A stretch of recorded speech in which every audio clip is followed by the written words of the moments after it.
আজকে সকাল সকাল উঠেই দেখি মানে সকাল সকাল বলে ভালো দেরি হয়ে গেছিলো ঘুম থেকে উঠতে। দেন বাইরে গিয়ে দেখি দেখো ঝড় বৃষ্টি হয়েছে, কি একটা অবস্থা বাইরে। তারপরে সেখান থেকে আমি হাঁটতে হাঁটতে চলে গেলাম আমাদের বাগানে। গিয়ে দেখো আমাদের গাছে কত সুন্দর একটা মিষ্টি কুমড়া হয়েছে।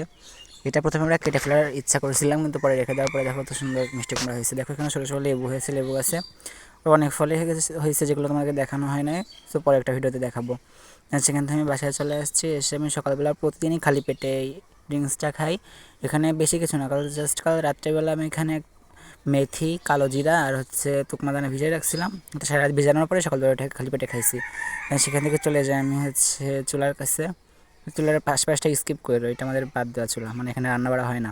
একটা পাতিল বসিয়ে তাতে 1 কাপ পানি দিয়ে দিচ্ছি আদা কুচি আর একটা লেবু রস চিপে লেবুটা দিয়ে দিচ্ছি। পানিটা ছেঁকে নিয়ে সেটা আবার খেতে হবে। এটা খেলে কিন্তু অনেক ভালো হয়, তোমরা 80 বছর থেকে 20 বছর হয়ে যেতে পারবা। দেন তারপরে এখান থেকে আমি মুরগি মাংস দিয়ে পান্তা ভাত যে কতদিন পরে খাইতেছি, অনেক শান্তি পাইছি। ভিডিওটা আজকে এই পর্যন্ত, এটা।